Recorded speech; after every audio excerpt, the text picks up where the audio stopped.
जय हिंद दोस्तों, knowledge habit channel पर आप सभी का स्वागत है। तो आपको 1 अप्रैल से क्या क्या नया नियम आपका लागू होने वाला है। आपको आम नागरिक हो, पढ़ने वाले स्टूडेंट हो या नौकरी पेशा करने वाले आपको एम्प्लॉय हैं, तो उनके ऊपर क्या क्या प्रभाव पड़ेगा, तो उसी के बारे में इस वीडियो में डिटेल में बात करने वाले हैं। तो वीडियो को आप लोग लास्ट तक देखिएगा और साथ ही साथ आप लोग चैनल पर नए होते चैनल को सब्सक्राइब कर दो। तो आपको कल से जो बदलाव किया जाएगा उसमें आपको टैक्स हो, एफडी का ब्याज पर राहत हो, क्रेडिट कार्ड के नियम हो, सारा आपको कल से लागू होने वाला है। कल से नियम सख्त होने वाला है, तो उसके बारे में बात करते हैं। तो सबसे पहले तो आपका ऑनलाइन गेमिंग के लिए आपको नया नियम आपको पारित कल से आपको लागू हो जाएगा, जिसके तहत जो भी आपको ऑनलाइन गेमिंग से होने वाली जो कमाई है उसमें आपको टीडीएस भी आपका, जो पहले आपको हर एक आपको जीत पर आपको टीडीएस देना पड़ता था, लेकिन अब आपका जब जीत होगा आपको 10,000 रुपये से अधिक अगर जो आप लोग जीतते हैं कोई भी ऑनलाइन गेमिंग में, आपको ड्रीम 11 हो या फिर आपको कोई भी गेमिंग के तहत आप लोग 10,000 रुपये से अधिक अगर जो आप लोग विनिंग करते हैं तभी आपको अब टैक्स देना होगा।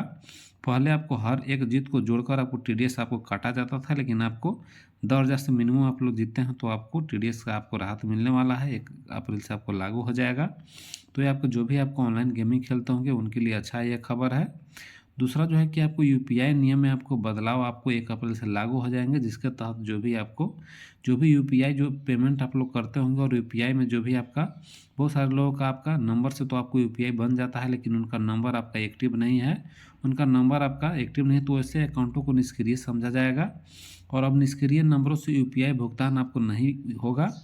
और एनपीसीआई ने बैंकों और थर्ड पार्टी यूपीआई सेवा प्रदाताओं को यूपीआई से जुड़े निष्क्रिय नंबर को हटाने का निर्देश आपको दे दिया गया है। यानी कि जिनका अगर जो सिम खो गया होगा, अगर अभी तक आप लोग उसका सिम को यूज नहीं करते होंगे लेकिन उससे आपको यूपीआई यूज करते होंगे, तो वो सारा आपका नंबर आपका ब्लॉक हो जाएगा, वो आपको बंद कर दिया जाएगा। आपका जो भी आपका सिम एक्टिव रहेगा उसी से आपका यूपीआई आपको सारा चलेगा। तो ये आपका दूसरा जो भी आपको डिजिटल ट्रांजैक्शन करते हैं उनके लिए आपका सूचना है। और तीसरा जो है आपको करदाताओं के लिए आपको छूट मिलेगी, यानी कि न्यू जो टैक्स रिजिम जो बनाया गया है, इसमें जो भी आपको सैलरी इनकम पर्सन है उनको आपको 12 लाख कर दिया गया है।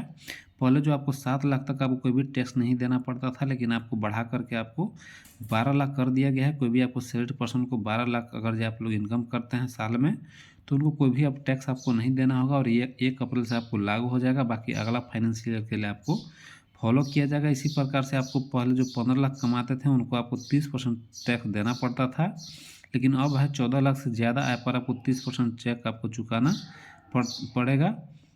और साथ ही साथ आपको जो भी विदेश पैसे भेजने पर भी टैक्स पहले देना पड़ता था, उसमें भी आपको राहत मिला है कि विदेश में पढ़ रहे बच्चों के लिए फीस या अन्य खर्चों के लिए 10 लाख रुपये तक भेजते हैं तो कोई भी आपको टीडीएस आपको नहीं देना होगा। वर्तमान में जो भी चिकित्सा और शिक्षा के लिए 7 लाख रुपये से ज़्यादा भेजने पर 5% टैक्स लगता था, लेकिन अब आपका 10 लाख कर दिया गया है।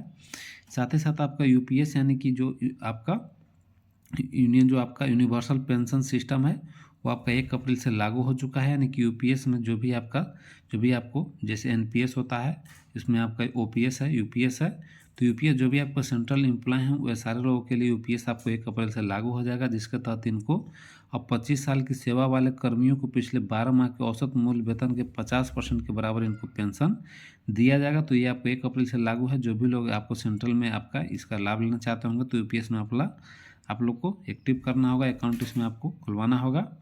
इसके बाद आपका जो भी चेक पेमेंट और पॉजिटिव पे सिस्टम में भी आपको बदलाव किया गया है, जिसमें आपको 50,000 रुपये से अधिक के आपको चेक के लिए पॉजिटिव पे सिस्टम अनिवार्य हो सकता है। इसमें आपको चेक की जानकारी पहले बैंक को आपको देनी होगी, यानी कि 50,000 से अगर अधिक आपको पेमेंट आप लोग को करते हैं चेक के माध्यम से, तो चेक की जानकारी पहले आपको बैंक को देना आपका ज़रूरी होगा। 50,000 से अगर ज़्यादा का अमाउंट होगा तो इसी प्रकार से आपको क्रेडिट कार्ड के नियम में भी आपको बदलाव है, जिसमें आपको एसबीआई हो या फिर आपको आईएफएससी जैसे बैंकों ने क्रेडिट कार्ड के रिवार्ड पॉइंट और लाभों में कटौती की घोषणा आपको किए हैं।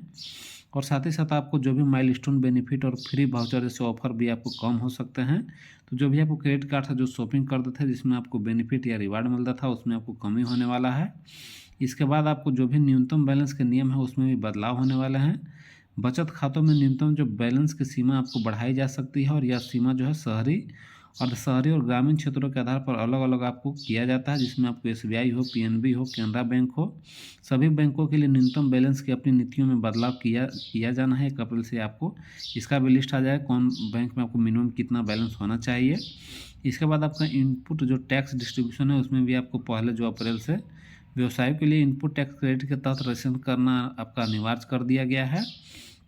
और साथ ही आपको निवेशकों को भी आपको इसमें राहत दिया गया है। जो भी आपको म्यूचुअल फंड और इक्विटी निवेशकों के लिए आपको डिविडेंड टैक्स पर आपको छूट की सीमा जो है आपको 50,000 रुपये से बढ़ाकर आपको 5,000 से बढ़ाकर आपको टैक्स को बढ़ाकर आपको 10,000 रुपये कर दिया गया है।